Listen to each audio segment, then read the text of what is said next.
just never know. It's moving slowly. Hey, I think this might be working today. Yay. Oh Hey. my goodness. We tried to go live yesterday with my guests from the Stanford Inn, Jeff and Sid, and it didn't work 3 times. So we did a recording, but it looks like I'm live now. So, hey everyone.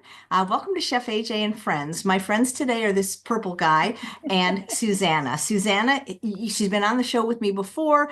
She's just a wonderful person. She's actually a real friend, and she is the moderator of this YouTube channel. So I don't know if she's going to be able to moderate today since she's here also as a guest, because it's hard to go live by yourself and just talk to nobody. Not that you're nobody, but people you can't see. Susanna's actually featured on the Truth About Weight Loss Summit this week. What day is your talk, Susanna? Day 8, tomorrow, day 8. Tomorrow. Oh, good. So we should Yeah. actually give people a link because it's a very Okay. inspiring story how this Yeah. mom of 8 was able to lose, what is it now, 80 80 pounds? pounds. Yeah, and in Hmm. an unclean environment. And Yes. she is just a wonderful person, and she's been supporting me in my journey, as have many of you. And I came on to do a little update. Dr. Matt Letterman's not available until March, I think 11th. He's going to go live with me. But to just tell you why my lung cancer treatment's being delayed. But before we get into that, I would like to start the show thanking you all for the wonderful gifts you're sending me. And please, you don't have to send me anything other than your good thoughts and good wishes. But I do like to acknowledge every gift with a personal thank you note. The problem is a lot of people are sending things without any name or address. And if you had meant it to be anonymous, that's fine. But if you didn't, please contact help@chefaj.com if I haven't written you a personal thank you note in a timely manner. A lot of the gifts are coming with no return address, with no name, and especially when they come from Amazon.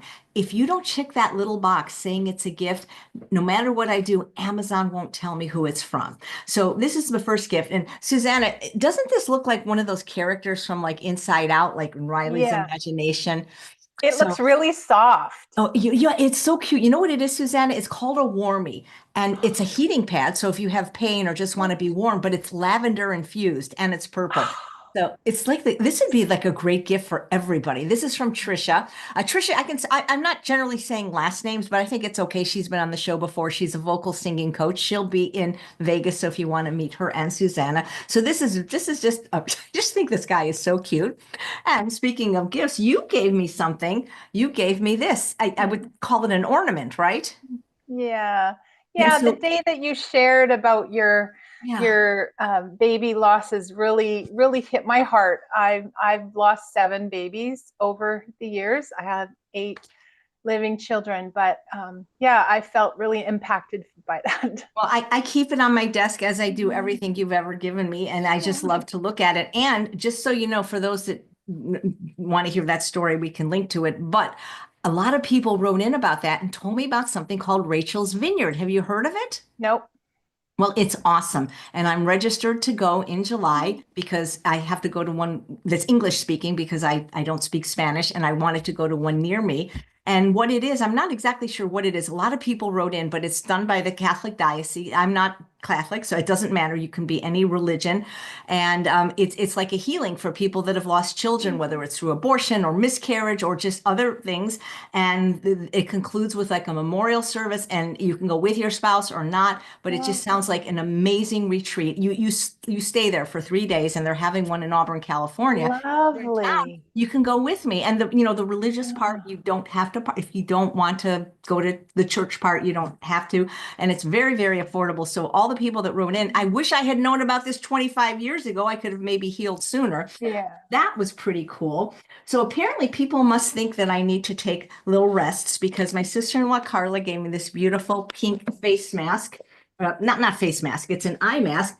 And my Reiki master, masseuse friend of the last 23 years, who now lives near Sacramento. So if anybody needs an amazing treatment, she gave me a pink weighted eye blanket. So apparently people, I think, are telling me I need to rest more. So thank you for that.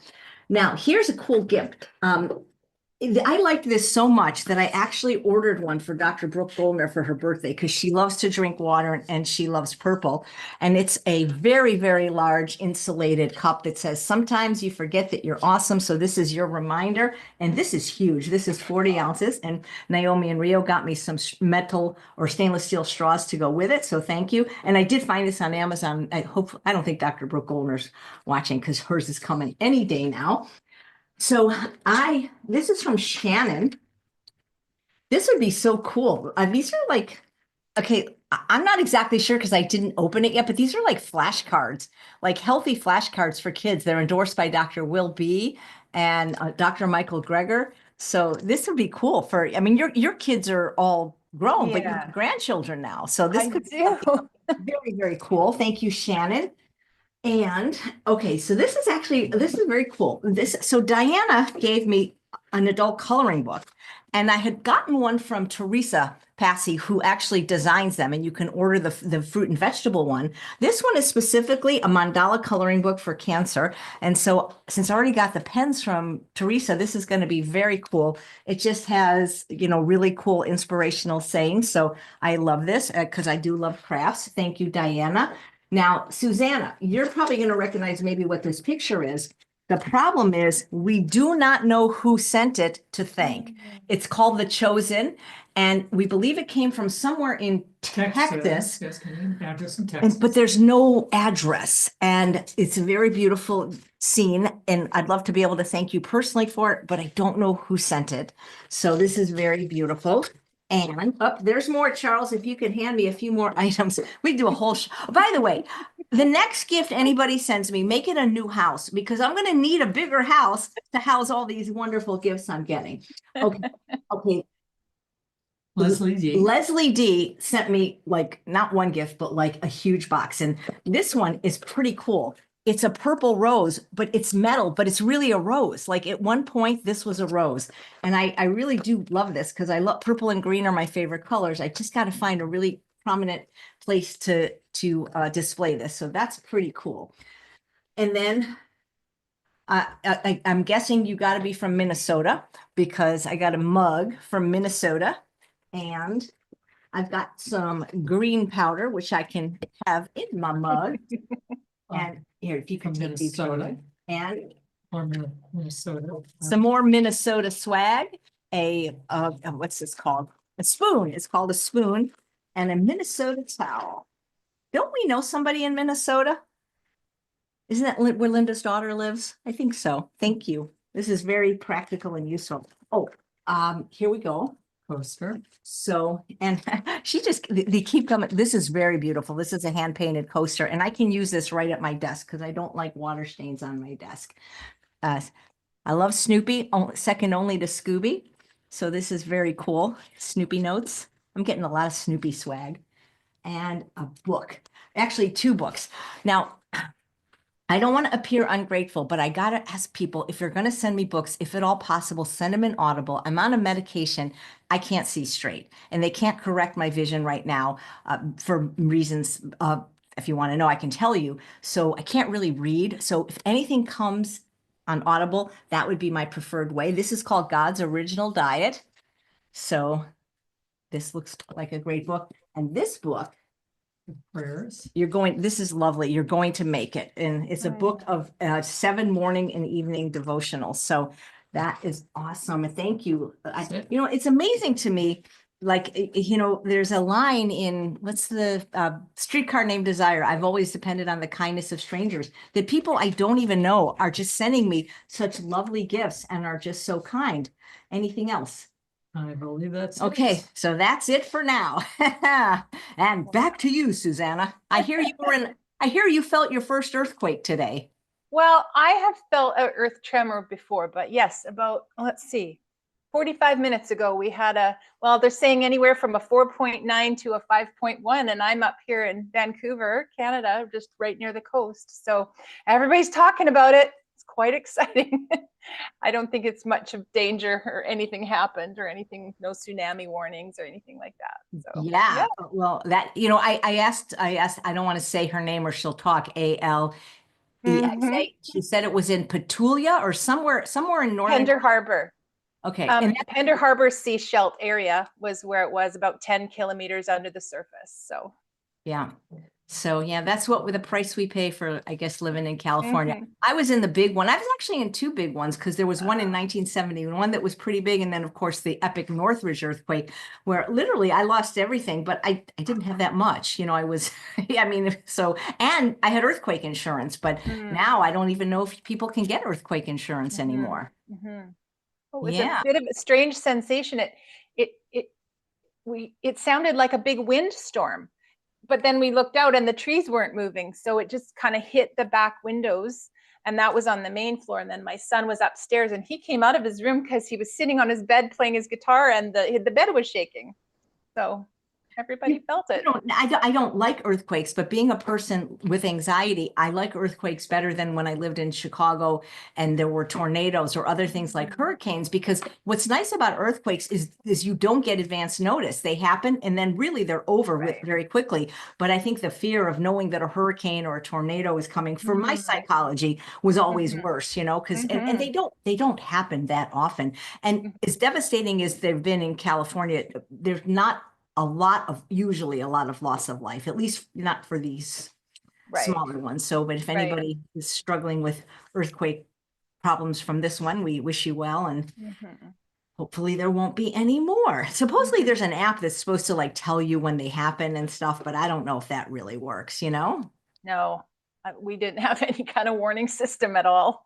So behind you, you have a painting that says "Be kind always," and I feel like that's interesting because you are literally, if not the kindest person I know, one of them. Have you always been that way, and do all your children appreciate that about you?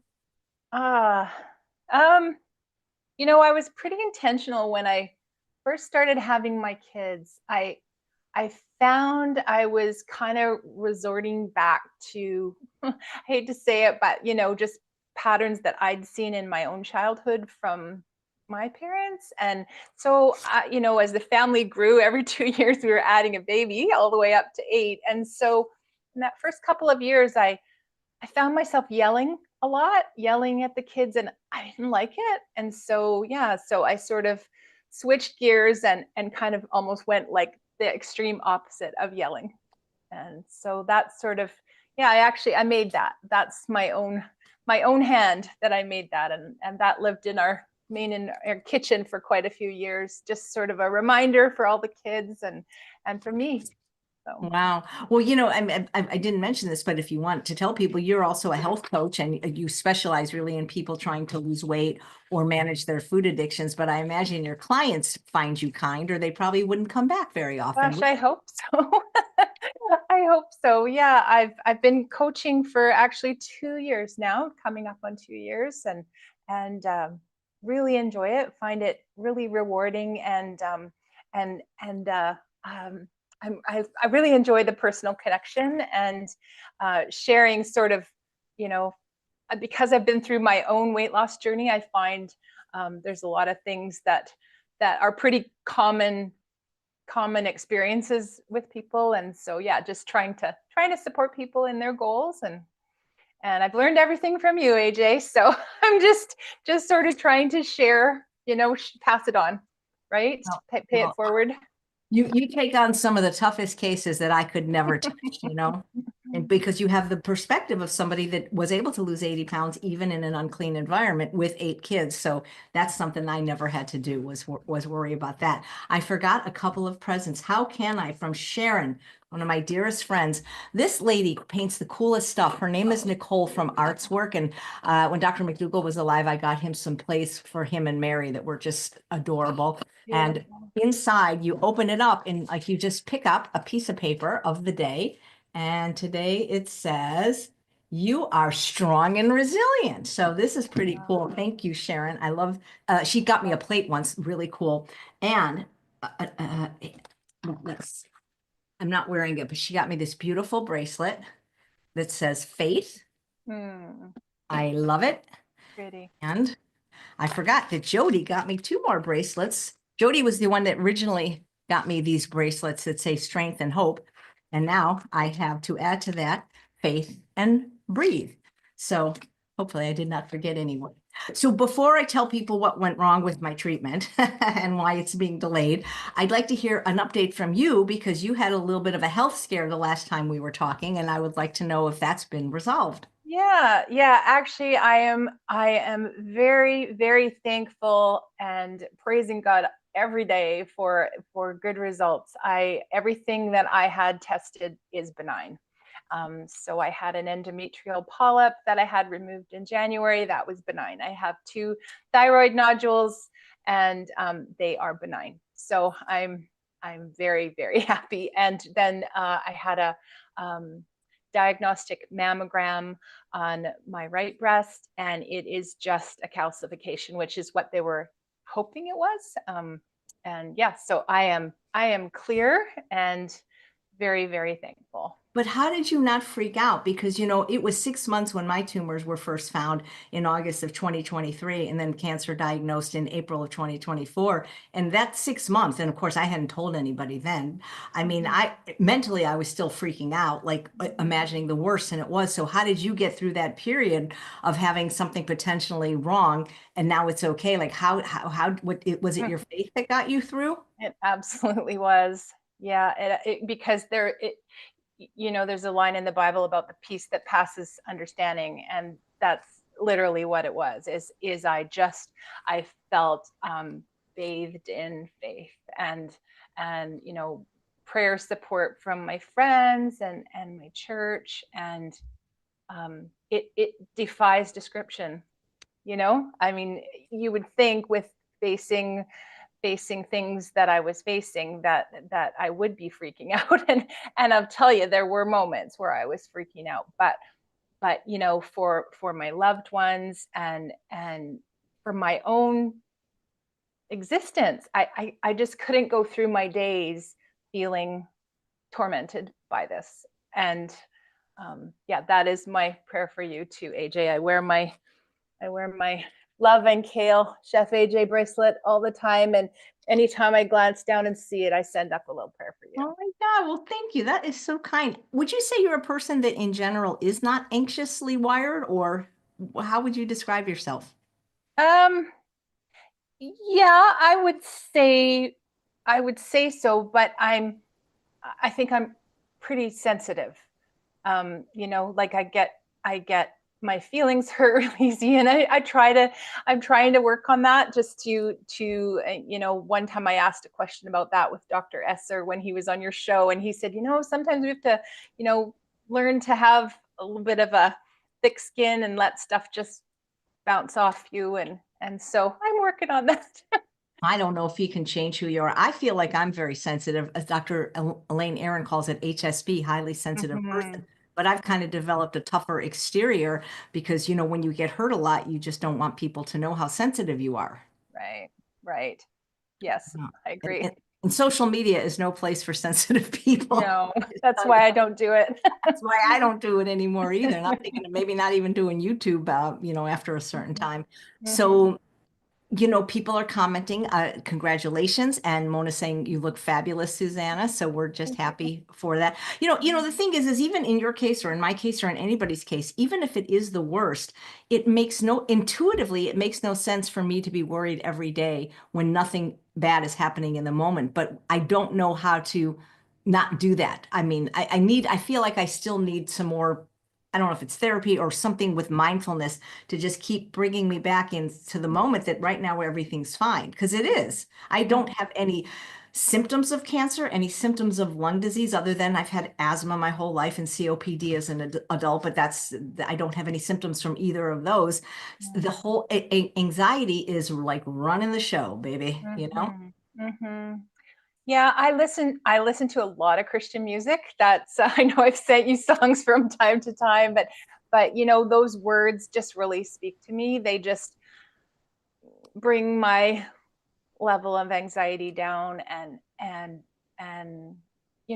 there's one song that I'm thinking of. I can't remember the guy's name that sings it, but it's called Counting My Blessings. And that's what I try to do, is I try to, instead of going to that place, that dark place where when I didn't have any results, even the day of tests, I felt a peace, I felt at peace. Well, maybe you could teach us.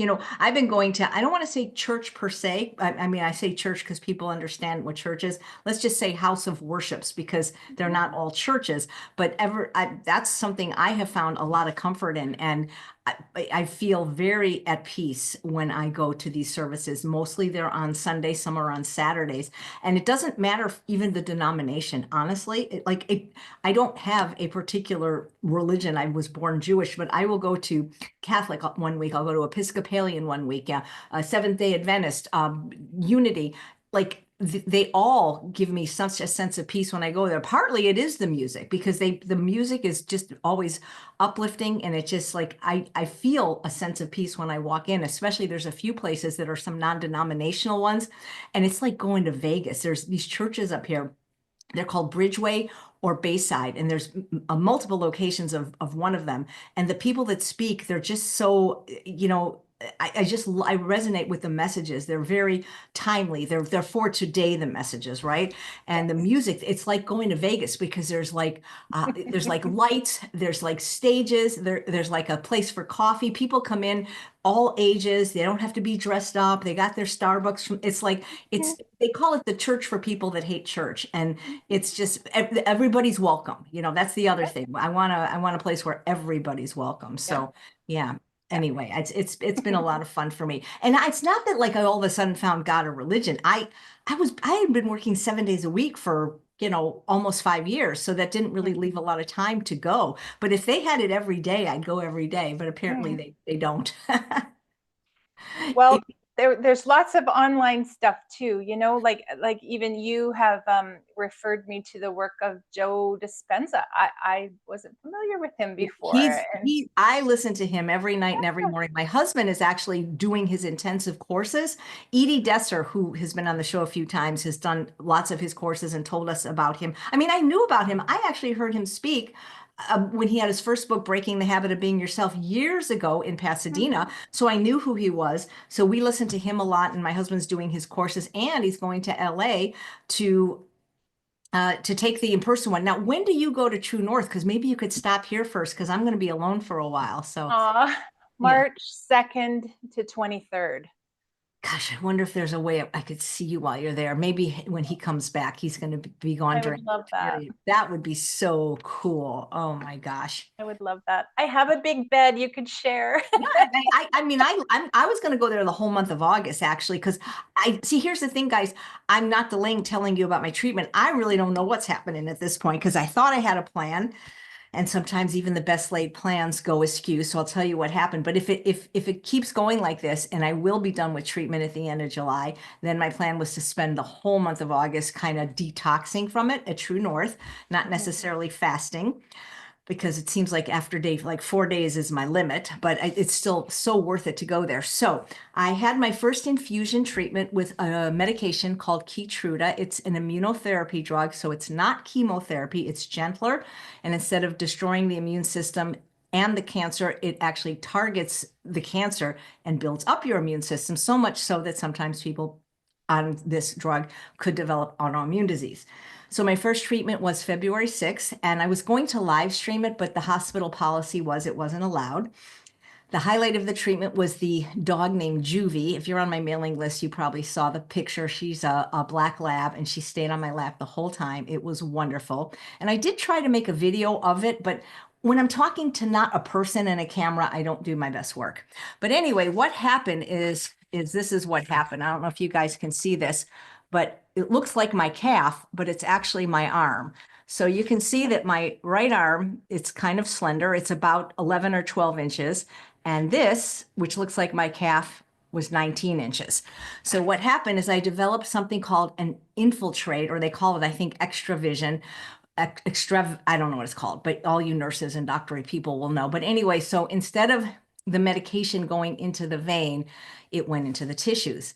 And it was very painful, and took several days to resolve. It got all bruised and I couldn't bend my arm. So I'm just a little hesitant to go back. I'm technically due for another treatment on February 27th. So I figured I'm just going to wait a few more days because I get Medicare on Saturday, March 1st. I'm so excited, which means I can go anywhere.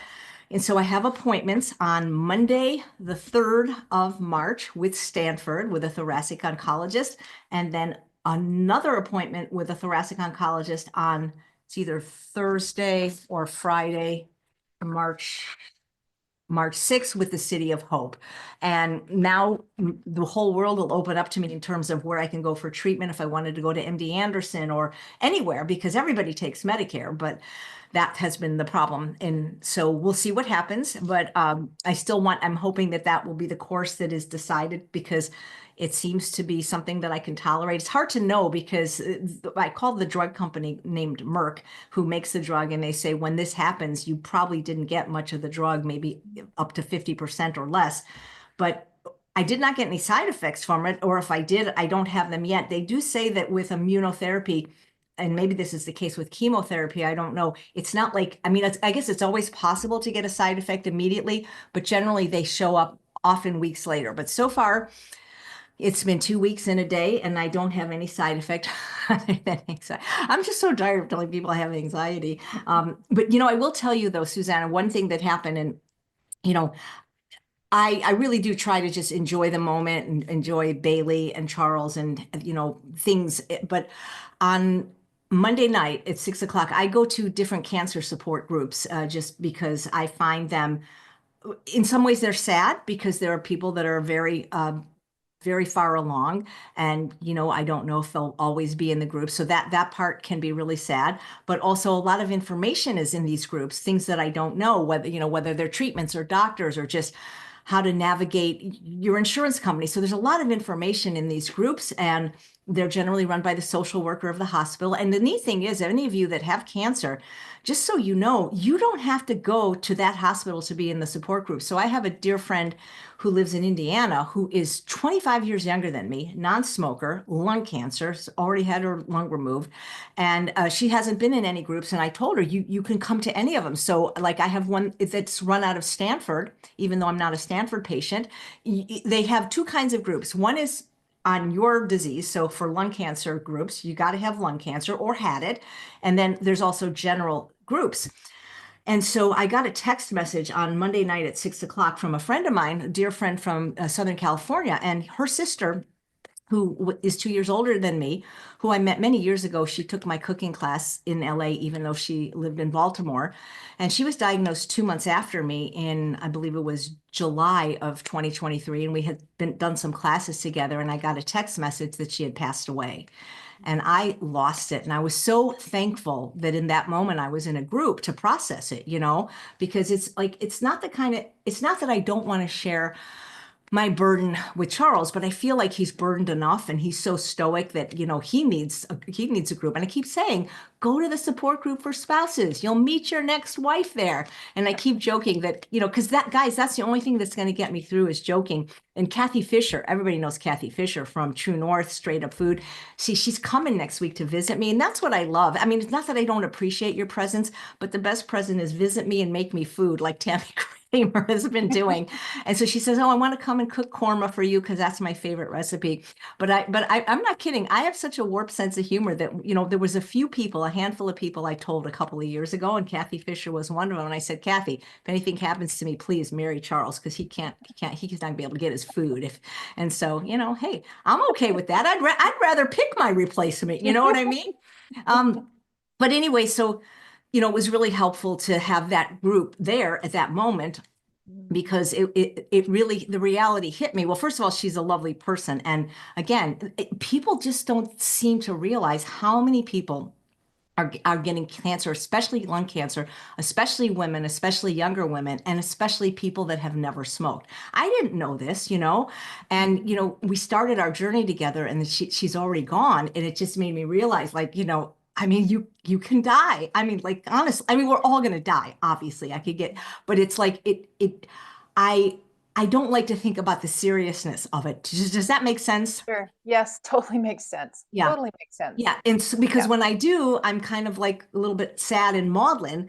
And so what it does is it brings me back into like, just enjoy this minute. I really have to live life. Not a day at a time is too long. And that's why so many people text me, how are you? And it's like, I don't know how to, I just don't know how to answer that anymore. So, when Dr. McDougall died, I didn't want to bother Mary, but I didn't want to ignore Mary, right? And so I didn't ever ask her how she was, but I would just like text her a heart emoji, a potato emoji, and then with the idea that if she was ready ever to talk to me, she would, because I wanted her to know I care. But how are you is such a tough question to answer, you Yeah. know? Because I don't know. One minute I'm okay.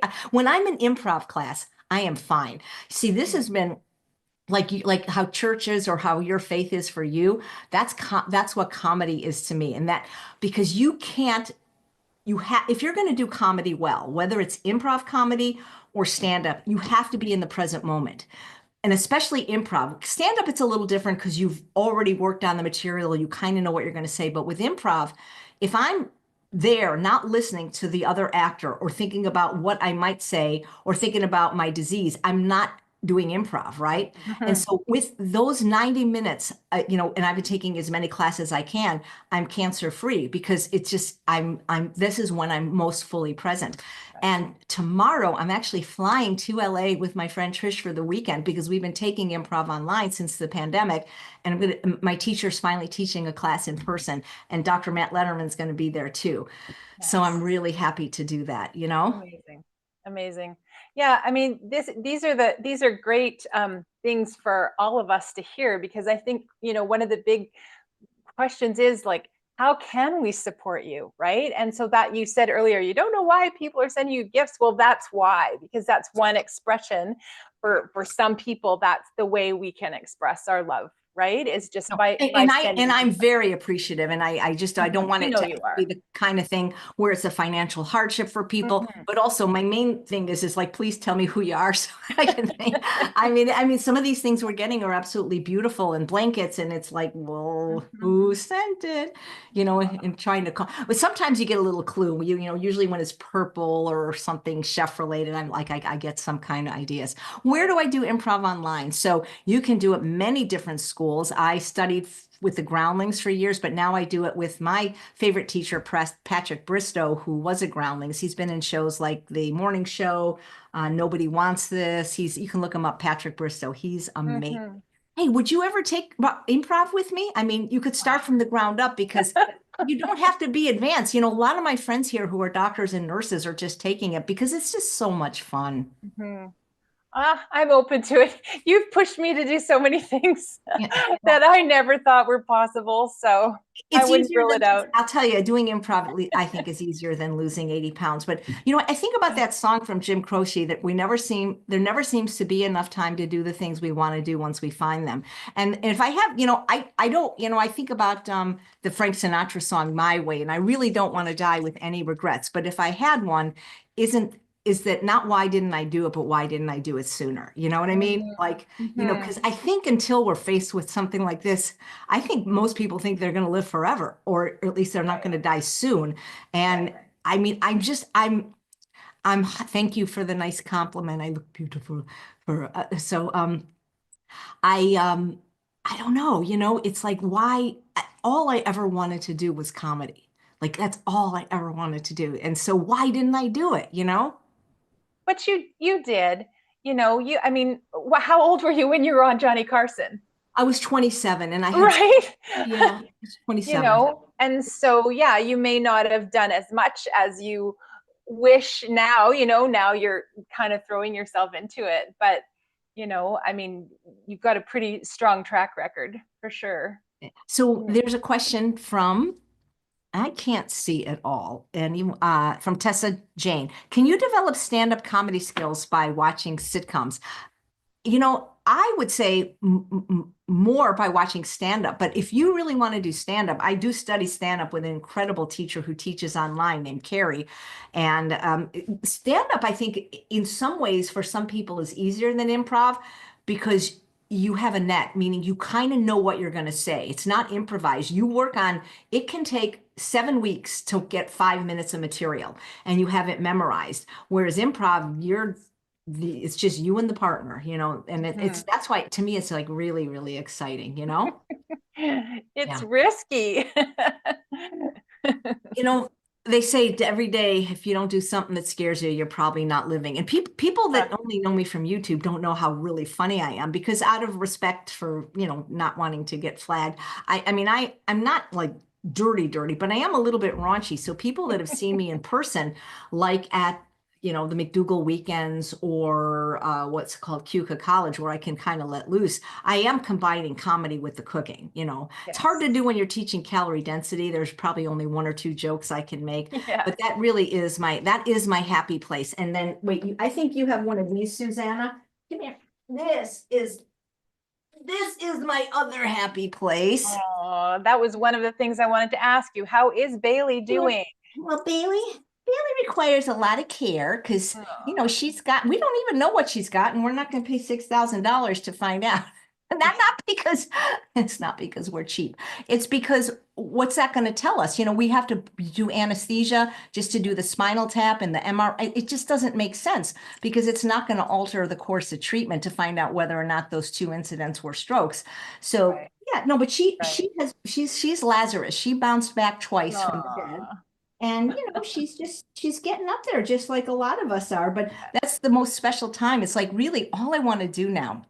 I was telling Charles, I said, I'm gonna be 65 March 22nd. I could get Social Security. I haven't taken it yet. Medicare you get automatically. And I said, I think I'd really just like to retire because I am tired. And he goes, what would you do? And I said, well, I would walk Bailey. And he goes, well, what else would you do? And I said, well, I would eat a sandwich, because and those are the only two things I could think of that I wanted to do, because we have this place here. Gosh, I wish they would come on the show. And it's called the Auburn Bodega. And I didn't eat bread for many years, and I don't eat it often now. Once a week, twice a week. I have to be gluten free.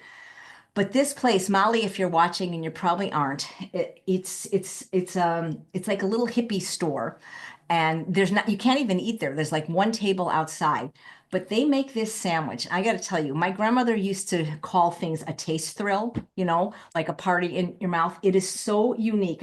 When my friends visit, we take them there, and they say it's the best sandwich they ever had.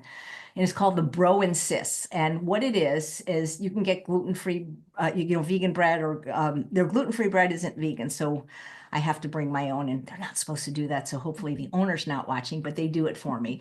And what it has on it, it has roasted sweet potatoes, avocados, pickled onions, sprouts, cucumbers. Now, the original sandwich has a hummus spread, but because I'm allergic to beans, I get their vegan cheese sauce. And I'm telling you, it's like I would literally eat this every day if I could get it, but the restaurant's 45 minutes away, and they don't deliver. So that's like my two favorite things: taking Bailey for a walk every morning for an hour and eating a vegan sandwich. so what do your days look like these days? I know you have lots of appointments. Oh, yeah. What is a typical day looking like for you Yeah, right that's a great question. And if we had discussed what we were going to talk about in advance, I would ask you to ask me that. So one of the things is I do not rush anymore. Like, I mean, if I have to catch a plane, yes, I will. But if everything that Dr. Letterman says is true, and a lot of people don't believe it, but a lot of people do, that stress is a huge driver of cancer and metastases and whether or not you get it. Everything I do is to calm my nervous system and not feel stress. That's different than feeling anxiety. Anxiety is something that I'm kind of wired, but like I don't want stress anymore, right? So now? so I don't not that I ever, yeah, I mean, I do like to be up by 7. I used to be up at 4:30 every day, just naturally, but now they say that sleep is super important for cancer recovery. So I am not on sleeping medicine, but I'm on 2 supplements at night, melatonin and magnesium. And the minute I swear 5 minutes after I swallow it, I'm out. So I can sleep through the night, and generally be getting up at 7, which is later. And then the first priority is getting Bailey out for a nice hour walk. Now, I say getting Bailey out. I didn't say Bailey walks. Bailey is a princess, and she has a little baby carriage. So we push her, and then about halfway, I don't know how she knows, she's like a homing pigeon, but she can figure it out. And about halfway through the walk, she stands up in her baby carriage, and then she walks home. So that's first order of business. And then the second order of business is to get on the spin bike, because they want, I when I'm told to do something by somebody I respect, especially like one of the vegan doctors, like Dr. Esser or Dr. Shantani, when you have cancer, they don't want you to just take a stroll. That's not enough exercise. That's more for the mental health, walking Bailey with Charles, and that's when we talk.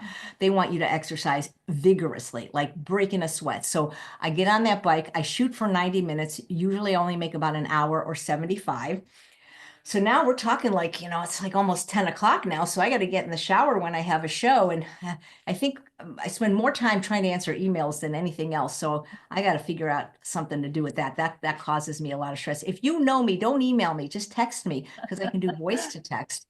So yeah, I'm just kind of, not doing anything special, but whenever I have a chance, we have a huge vegan community here and they get together all the time. There's like, I think close to 7,000 people in the group. I don't know all of them, but when we have a potluck, we'll get anywhere from 100 and up, right? So I love doing that with the community. That's super fun. But then as many times a week as they're teaching, I'm doing improv. That's Wow. the thing. That's what I love to do. Amazing. How you mentioned Charles a little bit. How is he doing? Well, he's stoic, so he doesn't ever really answer like, with feelings. I'm sure it's got to be hard. I think in a lot of ways it's harder on the spouse and the family than the person because, you know, if you die, they're going to miss you. Whereas if I die, I'm not going to miss me because I'll be going with me wherever I go. So, but I'm sure it's hard. And he's not somebody that I can see really necessarily going to a support group or reaching out for support. So he's doing his own thing. He's learning the whole Joe Dispenza method because Dr. Dispenza believes that, in his videos, he's seen people, with all kinds of very serious cancers and diseases get better. So that's kind of where he's focusing his attention and on juicing.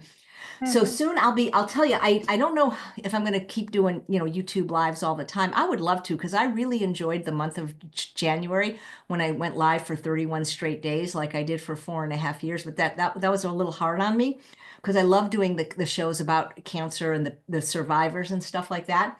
But now that I'm juicing, I'm going to be making content that's juicing related with these wonderful juicer called the Nama J. Is it Nama J3? Is it Nama J3 or 2? Sorry, I don't know. I have to look at it because there's so many cool things, Susanna, you can do with the pulp, you know? So I'm going to show some videos with that and the milk maker and stuff. So it won't be live, but it'll be content. So yeah. Has Charles ever appeared on my show? Yes. One episode when we did an Indiegogo for our friend Pete, who's also a comedian who will be performing in Vegas, who happens to be a quadriplegic and a famous mouth painter. When we did the Indiegogo to try to raise funds for his handicapped van, that was the only time Charles, to my knowledge, ever came on. He hates it. But yet, if you come to Vegas, he will be performing stand-up with a bunch of us. So please come to early bird ends next week. So get your ticket now. Yeah. People want to know how you are. He says he's fine. Yeah. Fine. Oh my God. It's so funny. It's so funny. He's fine. I have a question for you, AJ. So, so many of us that are newer to this way of eating and this lifestyle, when life gets lifey, we kind of tend to fall off track. With our food.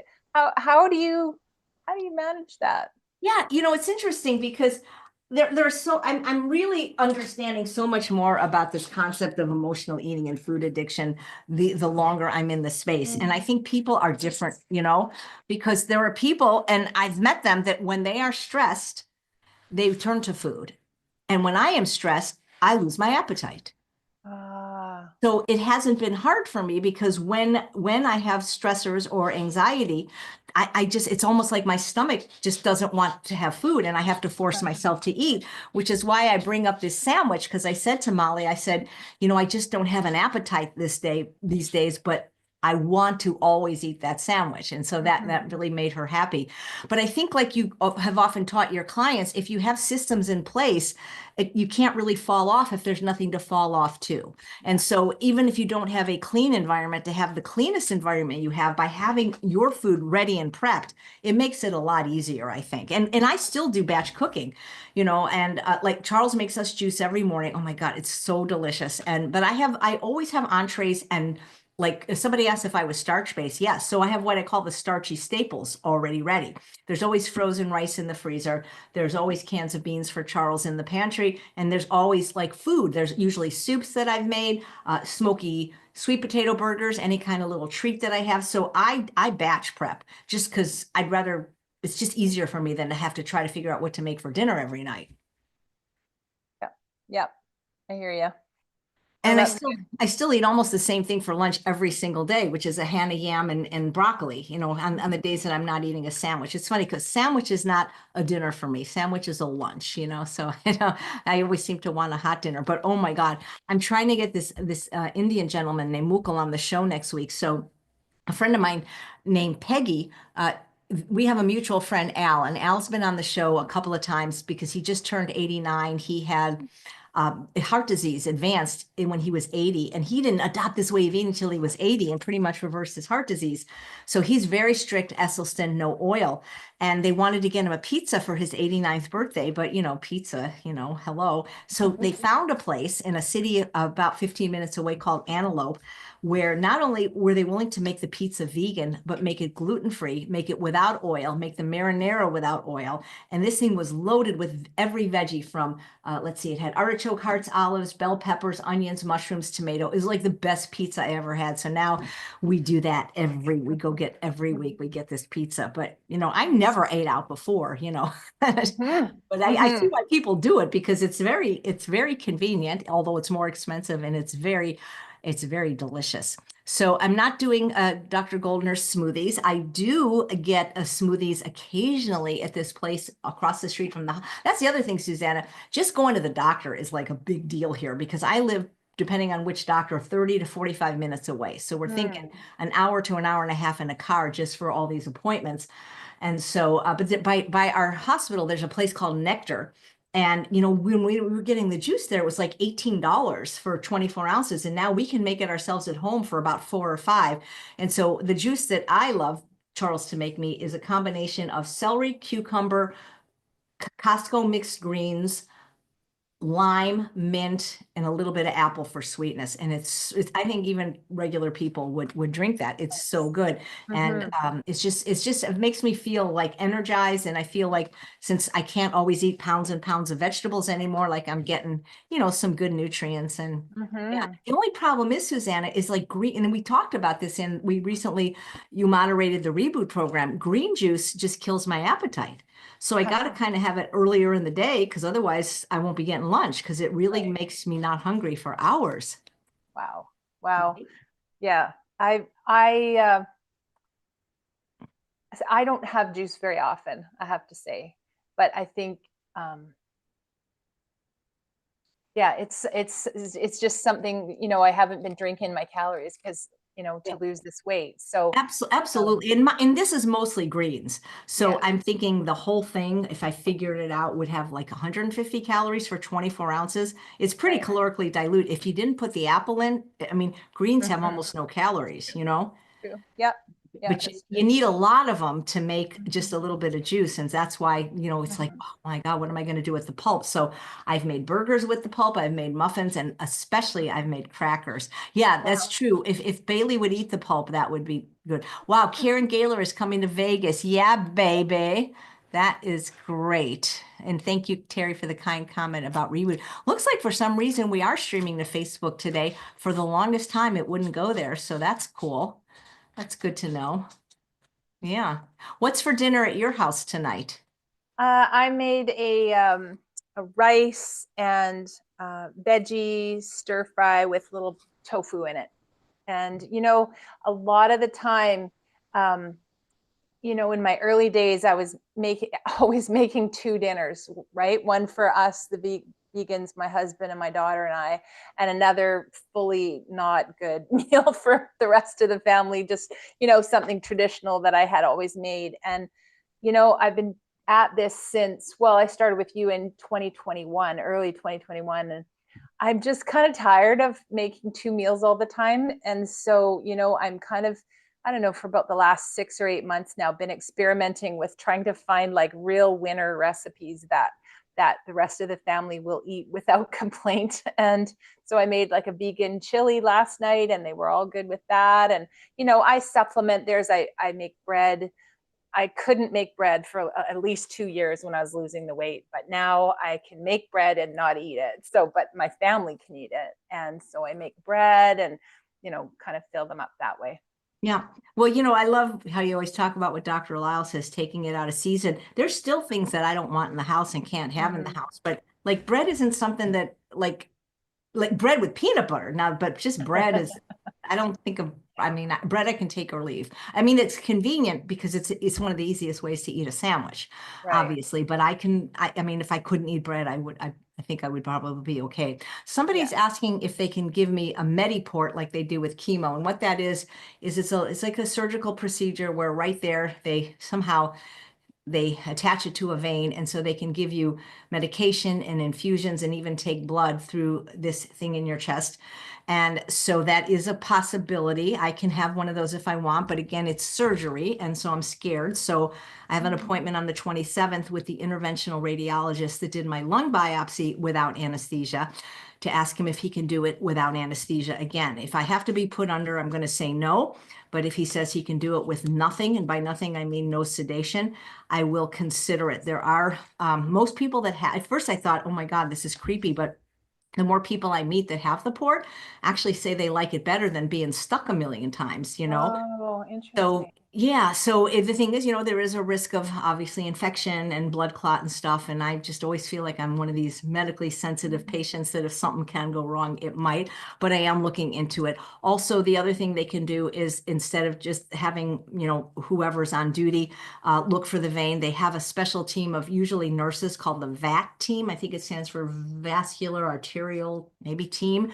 And instead of just like looking for a vein, they use ultrasound technology to find the best vein. So, you know, it's like, you know, Susanna, you know what I wish that when you got cancer, like you'd get an angel, like not necessarily one from heaven, but like a human person that was like your navigator that would kind of like, you know, kind of show you, kind of like when you go to college and you did the orientation, you know, this is the door, you know, because there's just, it's so much to learn, and it goes so fast because usually the goal for the oncologist is to rush you into treatment as soon as possible. And Right. it goes really, really fast.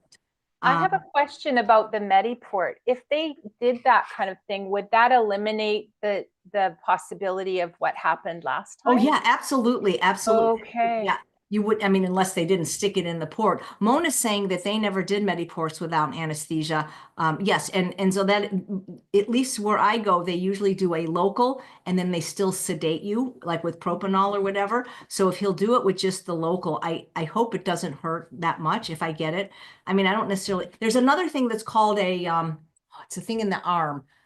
Guys, what's it called? There, but it hurts less, but then it sticks out. And they said with the amount of exercise you do, you can't port. And guys, what's this thing called? Prize for whoever gets it first. It's the thing that sticks. Not a Mediport and a PICC line. Is it a PICC line? I think so. PICC. Anyway, so we'll see. So is that what happened the first time? Is that they missed the vein? And then it went straight into your tissues, or it blew the vein? Either they missed the vein or it came out of the vein during the treatment and ended up in the tissue. So yeah. Wow. Yeah, PICC. I think you're right. I think it's called a PICC. Yep. Okay. Yeah, I don't take drugs. I'm not taking calcium. I am so afraid of medications. They still want to medicate me for anxiety, all the doctors. Can you? No, I don't want it. PICC line, that's it. We have a very smart audience, you know. But I get people are so kind. Like a lot of times they'll just call me or you know, I'll get emails even to the help desk saying, you know, I have a friend with this stage lung cancer this many years.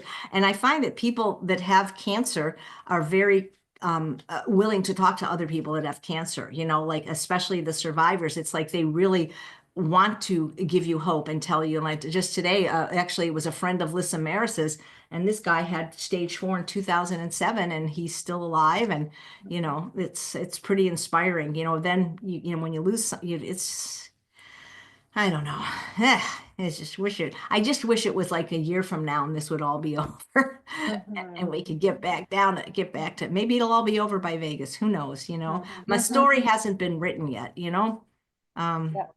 Yeah. anyway, it's quite a journey, quite a journey. And, but I mean, I'm not tired, like sleepy tired, but I'm tired of the, I'm tired of the situation. But I know a lot of people are struggling with life, with what's going on in the world. And my answer for that is I just don't know what's going on. I have to protect my high sensitivity. If I knew all the stuff that was happening, I hear about it from other people, but I don't have the kind of email where I see news stories. I don't have news app on my phone, and I haven't had TV since 2018. So unless somebody specifically tells me, I don't know what's going on. And I need that in order to survive. I Yeah. just, because also because what can I do about it? That's the other thing. And it's the same thing, that's a metaphor for cancer. I wish I had the same attitude. Other than optimizing my immune system and doing all the things I'm doing, I mean, I can't control, I don't necessarily know what's going to happen. And that's kind of like life, right? Hmm. Hmm. I'm just thinking of Dr. Lyle on the summit this morning was talking about the, in terms of nutrition and environment on the Bushmen on the Kalahari. But it just makes me think of that when you're talking about news and what's going on in the world. And like, yes, there's some terrible things going on and all that, but it's the news environment between that and social media, it's just like too much in our brains. I don't think we were meant to process as much as is going on, when especially given your situation where you're medically fragile right now, and you've got a lot going on, and you've got a lot of new information, and trying to understand your treatment and options and all that. You've got a lot going on, lady. Yeah. You Well, do. that's why I knew that when I came out with my diagnosis that I would have to get off social media. So I don't look at Facebook or Instagram. I never looked at Twitter anymore, or even the YouTube comments. I hired Linda to do that. Because it is, you're right, it is too much, and it's addictive, and it's not how, if I only have a certain amount of time left, I don't want to spend it on social media, watching the news, or checking email. So that's why I've got about 1,500 emails that are yet to be checked. But I have started a new kind of therapy.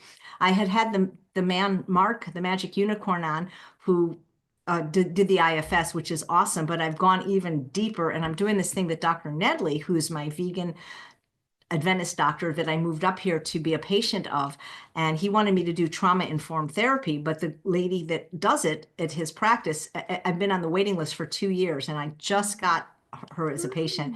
And boy, if you thought IFS was intense, this is some deep stuff. It's hard, but I feel like it's going to help a lot. Mm-hmm. I don't like doing hard things. I don't like doing. Oh, see, I don't think of comedy as hard. And it's so funny how people are so scared of it, but they're not scared to take like drugs and have, like, to me, what other people find easy, I'm like, how do you do that? How do you do surgery and chemo? That sounds so scary. And I don't know. I feel like, what's going to happen if you do comedy badly? I mean, has Right. anyone died? Mm-hmm. Mm-hmm. I don't think so. Well, maybe you had a few laughs along the way too, right? Like, I'm sure that your class times are rollicking fun and all that too, right? Yeah. The thing is even if you do it badly, if you acknowledge you do it badly, that could actually be hilarious. Right. Right. If you guys also, another thing, if you have suggestions for, I don't not watch anything. I mean, I don't have regular TV. I don't have cable, but we do have like Netflix and I think Amazon Prime and maybe Hulu. That's about it. But somebody recommended a show called Younger to me. Are you familiar with it? No, don't know I'm that. enjoying, I like things that are very light, like we've Mm. been watching Dick Van Dyke reruns and stuff, but there's a movie on Amazon Prime now with Will Ferrell and Reese Witherspoon, and it's called You're Cordially Invited. That was hilarious. I Nice. loved it. Yeah. A few years ago, quite a few years ago, we were going, one of my sons was in a bit of trouble with the law, and all I could watch was Seinfeld reruns. That's all I could take. I couldn't watch any deep movies or anything. It was just Seinfeld. Every night we watched an episode before we went to bed. What's your favorite Seinfeld episode? Oh, I don't know. There's so many. I love the parkade, the one where they're they're walking around the parkade for hours and hours and can't find their car after their shopping trip, and carrying the air conditioner, and that is one of my favorites. That and the Chinese Yep. restaurant. Yep, that one too. That's Oh, good. You know, I keep forgetting to look at Instagram. Christina says, check out Alexa's Smart Remedies for Your Anxiety. They're truly healing remedies, all natural flowers. And I'm not opposed to checking things out, but you know, people say, oh, have you tried EMDR? Yes, it didn't work for me. Tapping didn't work for me. Psych meds didn't work for me. So hopefully this trauma-informed therapy is going to be the thing that makes the difference. But you know, it's funny because Linda, who is my virtual assistant, is gathering up, you know, like she's making like a spreadsheet of all the things people are telling me to do. And I don't have enough lifetimes to do all of them. You know what I mean? And, you know, and I think what people don't understand, and this is why when Matt comes back, he can speak to this, cancer is not one disease. You know what I mean? And so just because something worked for your uncle doesn't mean it's going to work for, you know, because that's why they do all the genetic typing and everything, you know, when with the tumors and things like that. So there's not like a one size fits all or one size approach, you know, to treating it. And so, you know, I've heard some really wacky things of what to do to get over it. One was to go to Peru to see this healer in the jungle. And it's like, that's kind of not very specific. Like, how am I going to find him, number one? But, you know, it's just, you know, just some of the things are just kind of make me laugh to think like, I don't see myself even traveling that far. But, you know, I mean, I would do it if you were sure it worked, you know, I'll go to Peru. I think people mean well. I know people are, Right? I get it. Oh yeah. Emily in Paris is one that I watch. You know, I love, just so you know, for show, I don't like anything violent, anything scary, anything occult. The shows that I've historically liked, other than like Seinfeld, my all-time favorite might have been Curb Your Enthusiasm. I love Schitt's Creek, Kim's Convenience, just anything that's light. I love light. You know, I like the calorically dilute shows, you know, the ones that it's not, I don't, you know, however, did you ever see Extraordinary Attorney Woo? Nope, didn't see that one. That was not necessarily a comedy, but that was one of the most precious shows ever. Watch it with the Korean dialogue, not subtitles. So I do like heartfelt things, but right now I don't want anything too sad, you know? Yeah. Yeah. So many people getting cancer that also got COVID. You know, I think people just don't follow my story sequentially because I keep answering the same question over and over. No, I did not get any vaccines because when I was 40 and I had a job in a nursing home and we had to get the flu shot and the pneumonia shot, and I had an allergic reaction, so I never get anything. So no, I did not. And but I did have COVID twice. What treatments have you started? I think people are joining late because the treatment is Keytruda that I started on February 6th, but it's being delayed until I have a consult with cancer. Okay. Yeah. Well, I don't know. You got anything else, Susanna? What else is going on? So Good. do we have the link for people to watch your interview tomorrow on the Truth About Weight Loss Summit? You actually show how you do your cooking. Yeah, I kind of did a day in the life. So I kind of cooked some breakfast and snacks and dinner and kind of shared a few things that have worked for me that I learned from you. I don't feel like I've arrived or that I have all the answers. It's still a work in progress. Yep. I think you do a great job. Why can't you live closer? Why do you have to live in Canada? I know, darn. All your friends are here. I know. I think in Americans sometimes, like I think in your temperatures, sometimes I use your terminology for things that I might call something different out here. It's kind of funny. Yeah, somebody's recommending New Girl. We did watch that. I love it. I like that one. Not like I said, not having regular TV or cable since 2018. I love this system because I have enough, I don't have to binge watch something, but I love the idea that everything's there at the same time. You know what I mean? It's much easier. Oh, but I do watch one thing that's on regular TV because it comes every week, and that's called Abbott Elementary. That's a great show. I haven't seen it. It took a little while. You know, I say that you have to give everything 4 episodes before you say, don't like it because you have to get to know the characters. But Abbott Elementary, I love. But I think my all-time favorite show, and one of the things I miss everything about Dr. McDougall, but we used to give each other recommendations for movies and shows. And there was one recommendation that he loved, and it was my favorite show. And Dr. Goldhammer loves it too because it reminds us of Dr. Goldhammer. It's a show called Resident Alien on Sci-Fi, which also airs on Peacock, and the first few seasons are on Netflix. I met the actor that plays the doctor, Simon Tudyk, and he's a wonderful improvisational actor. And it's not scary. I mean, there's like one little scary thing at the beginning of episode 1, and so I told my sister I'm not going to watch it. But it's basically a comedy about this alien who inhabits the body of a doctor, and the personality of the doctor is like Goldhammer.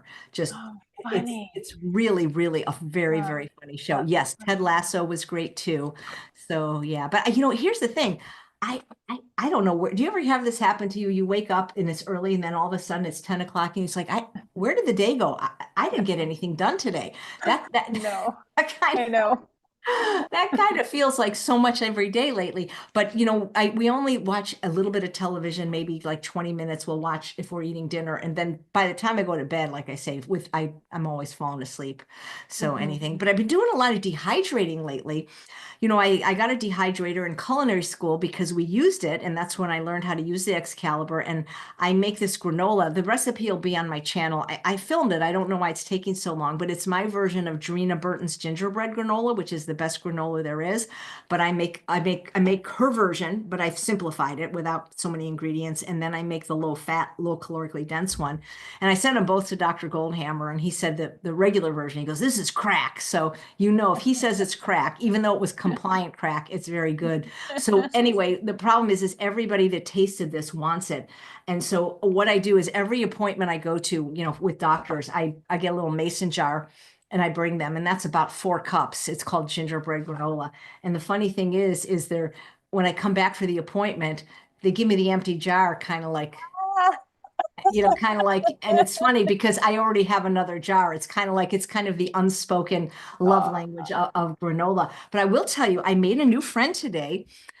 And maybe I shouldn't say his name. He's a doctor at Sutter. That's the hospital system. So those of you that watch my story regularly or look at my posts on social media, when I got my lung biopsy and after the pneumothorax, and I couldn't go home for 9 hours. And then finally they said I could eat. It was like, 30 hours without food. The only thing they offered me was a turkey sandwich on white bread. And then at the Cancer Infusion Center, the only thing they offer the patients is string cheese and pudding. And then to make matters worse, there's a vending machine with, Cheetos, Red Bull, Snickers, not even one healthy option. And so I put it on social media. I tagged Sutter, and the post got all the way up to the CEO. So I was invited to be on an advisory committee with doctors and nurses and dietitians. And we had our first meeting last Friday. And I brought them food, and the meeting was a hybrid. So there were people in person that were dietitians, administrator type people, and chaplains. I don't know if there were doctors at them, but they were there virtually, and the CEO. So the people that they're in person, I brought food, and I brought just the brownies, a recipe from my first unprocessed book 20 years ago, which is just dates, walnuts, and cocoa powder. That's it. These little bites, and I think I shaped them into hearts. And then I bought them. Remember those polenta pizzas we made for our Thanksgiving cook-along? Yes. Oh, those would be a hit. Yeah, people really love those. But when we were doing the thing, and there was this doctor who was an ER doctor at Sutter for 17 years. He says, there's food. This is one time I don't come to the in-person meeting. But anyway, this guy was talking really passionately about how we have to do better. And I just said, I really want to meet that guy. Turns out he's vegan. Vegan doctor at Sutter in the ER. And he says, a lot of us ER doctors here are vegan. And I said, well, when can I bring you food? He goes, well, here's my next shift. So I got up and it's very hard to park at the ER. It's very hard to park at Sutter in general. So I wanted to be there when his shift started at 6 o'clock. So I went there and I brought him the granola, and I brought him the deconstructed sushi bowl, and I brought him the faux nuts, and I made them with carob instead of chocolate and oats instead of nuts. And he was just so happy, and he was hugging me, and he's this just tall, handsome guy. And so I have a new friend, and, and he's vegan. And So that was kind of cool. So, I got to meet that person, and I'll probably end up meeting some more vegan doctors up here now through this Amazing. association. So you never Amazing. know, because I kind of felt bad about complaining, but then at the same time, that's how you affect change. So That's maybe right. it's interesting, Susanna, what they were saying at the meeting is that, and because you deal with this with your clients with emotional eating and stress, and you had asked me, well, what do you do to not fall off? They were saying that they had tried healthier options, and that it wasn't so much that the patients in the hospitals complained, it was the doctors not being able to get their cheeseburgers in the cafeteria if Wow. they did Meatless Monday, and that the visitors of the guests were so stressed that they wanted just all the comfort food. So Wow. interesting. Wow. Yeah, that is interesting. Yeah. So our idea is not to not let people have that food, but to make the healthy choice the easy choice and the prominent Mhm. choice, and that they actually got to kind of look and dig for the unhealthy choice. Mhm. Mhm. Yeah. Yeah, that's great. Yeah. So anyway, I don't know how often do you guys want me to do these? Because I feel like, I mean, thank God you're here, Susanna, because it's like when I'm by myself, it's like I feel like I'm not really talking to anybody in particular, but we do have some good shows coming up in the future. Please subscribe at chefaj.com. Well, first of all, at the summit tomorrow, we've got Susanna's interview. And if you haven't already signed up for the summit, you might want to watch today, because Dr. Lyle gave an amazing, amazing talk about why we're in the predicament we're in, and it comes back to our ancestors at the Kalahari. Next week, there's two shows, Dr. Brooke Goldner, Monday at 11, Dr. Ron Weiss, Friday at 11. And then, let's see. I've got some great shows in March. Let's see. I don't know if there's, Dr. Doug Lyle, the first Tuesday of the month, that's 11 o'clock. Just one show that week. But then March 11th, I have Dr. Matt Letterman, and he's going to be coming on with me at 10 o'clock. And then we're going to tell you everything that happened at Stanford and City of Hope and what I decided going forward. But then at 2 o'clock to 4 o'clock, he wanted 2 hours. This really incredible doctor that does this thing called RSO, remote second opinion. And he is a lung cancer specialist, but he's known for thinking outside the box and revolutionizing lung cancer care. He's from Colorado, and I met him, and he sounds amazing. So Mm. yeah, I can't wait for that. Renee says the summit was great today. Thank you. People are commenting on that they like the takeaways, and I don't think people realize that that's the hardest part for me, because I'm recording them in advance, and again, I'm talking to nobody. It's so hard to talk. I don't know how voiceover, well, actually, I've done 2 books on voiceover, but it's much harder when you can't see a person to talk to nobody, in my opinion. Mhm. Yeah. Yep. Okay. Let's just quickly scroll, see if there's any questions we're missing. Yeah, Whose Line It Is It Anyway is a great show, but it's even better when you can see improv in person. So if you live in LA, please go to the Thursday night Groundling show. You won't be disappointed. And where do we see Dr. Lyle? Yeah, not malaria, Kalahari. It's at the Truth About Weight Loss Summit, and the recordings will be there up until 8 a.m. tomorrow. Let's see if I can get you a link for that. That was a really, really good talk. I had no idea he was gonna. We wish we all lived in Canada these days. Yeah, I'm Erica, you obviously haven't been watching, because I've been on ivermectin for a very long time, which is why I can't see straight and can't read books and requested Audible. And my doctor does not like fenbendazole. He likes mebendazole, which is similar, because there's no human clinical trials with fenben, but there are with memben. So I've been on those drugs for a while, just so you know. Yeah. All right, I think that's it, unless I'm missing something. You can't see anything, right? No, I can't see Yeah. anything Brooke today. Goldner, yeah, Brooke Goldner's awesome. She's a psychiatrist, and she does talk about emotional stuff again. Laurel says, hi, Laurel. That's my friend from LA, an artist. I agree about talking to nobody, teaching online. Yeah, it is hard. It's really, really hard. So I feel like I could watch you read a phone book. That's funny that you said that, because one of my favorite singers is Willie Nelson. And I literally said that to him when I met him. He is so kind. He is a great person. I met him when I was 30 years old. Yeah. Have you met any famous people ever, Susanna? Mm, no, probably you. That cracks me up. Yes, I'm a legend in my own mind. So yeah, I always get shy, like in LA. I don't, there's, I haven't seen any famous people since I left LA 6 years ago. Well, on a plane once, I saw Steve Garvey, the former first baseman for the LA Dodgers. He was on the plane, but in LA, they were a dime a dozen. I mean, go to Right. Trader Joe's and I'd see Allison Janney and Danny DeVito and the lady from My Big Wow. Factory Wedding. And most of the time I don't talk to them because I get shy and nervous. But the one time when I was when I was in a wheelchair for 4 months, when I broke my knee in 2010, it's funny, in general, people are really nice to you when you're in a wheelchair. And I was able to talk to them when I was in a wheelchair because I figured they're not going to be mean to me. I'm in a wheelchair. And I was at Whole Foods and I cannot remember the actor's name, but there was a show called Scrubs that I loved. And he played Dr. Kelso, and I talked to him, and I wasn't shy about it. I also, if I see a famous person with somebody like a wife, a girlfriend, or a family, I would never go up to them. But when they're alone, usually what I'll say because I ran into Wanda Sykes Hall once, usually I'll just say, I just really appreciate your work. I think you're enormously talented. That's about it. I never ask for an autograph or a photo. I just, yeah. Once I saw Billy Crystal in a shopping mall up here, and he had his, I don't know, entourage of security and whatever with him.